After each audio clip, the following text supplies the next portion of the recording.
or I should say good afternoon, Chair Day, Chair Eldridge, and members of the Joint Committee on the Judiciary. My name is Cris and Freitas, and this is Debbie Freitas, and we are here representing the Massachusetts Bar Association as the co-chairs of the Juvenile and Child Welfare Law section and as practitioners in this field for over a decade. We're here to testify in support of Bills number H-1826 and S-920 to ensure that the prosecution of young adults ages 18 to 20 be handled in the juvenile system.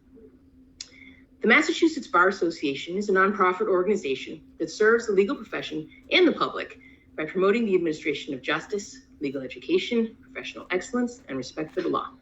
For over 100 years, the MBA has served as the preeminent voice of the bar. Our Juvenile and Child Welfare Law section itself represents a diverse group of over 850 attorneys, judges, and legal professionals across the Commonwealth.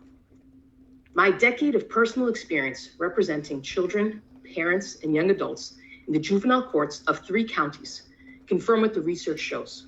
Adolescents and young adults are highly amenable to change. They are still developing.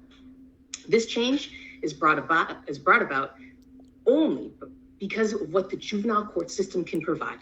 Specially trained professionals who understand adolescent brain development and harness its tenets every day to fundamentally change each youth's knowledge, attitudes, beliefs, and behaviors.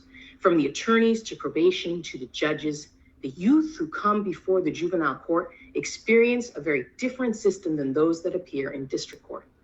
The concentration on taking a holistic approach to not only ensuring that kids don't reoffend, but also to support the youth being engaged in school or learning vocational skills, both reduces recidivism and puts kids on a path to future success.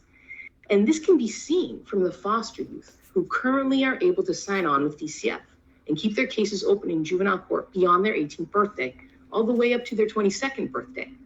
From my representation of these youth, I have seen kids grow into incredible adults.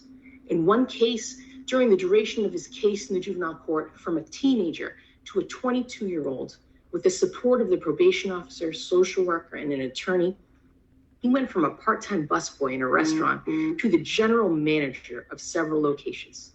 He went from having an open criminal case to being a role model in his community who others look up to. That change happened because he was supported by the juvenile system.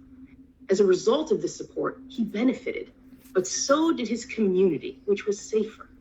The juvenile court is already serving this population on the civil side, and it should be able to do so on the delinquency side as well. And now my colleague Debbie will address another point.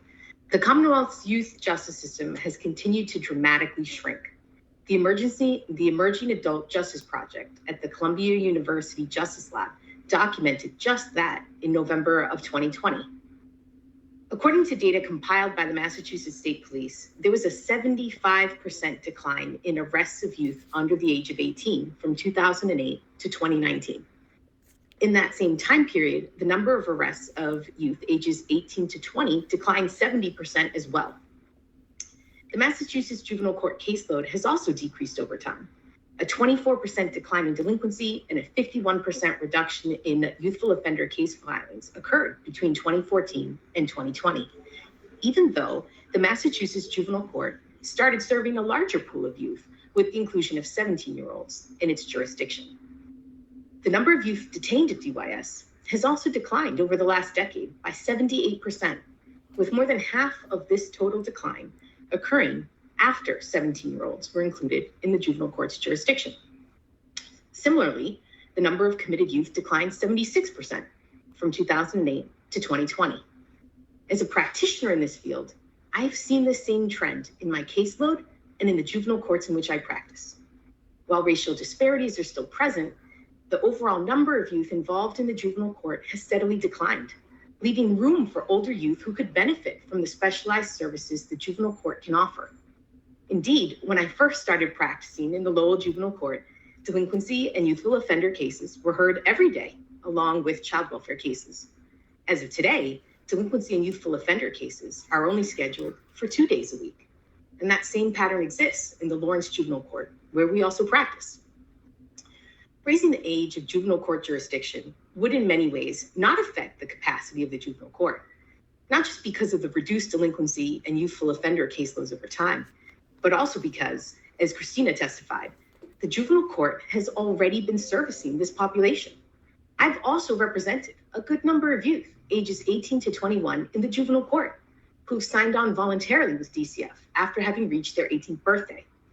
The juvenile court has jurisdiction to address the needs and barriers to success involving the same population of older youth on the civil child welfare side. And it has both the capacity and skill to address the needs and barriers to success of that same population on the criminal side as well.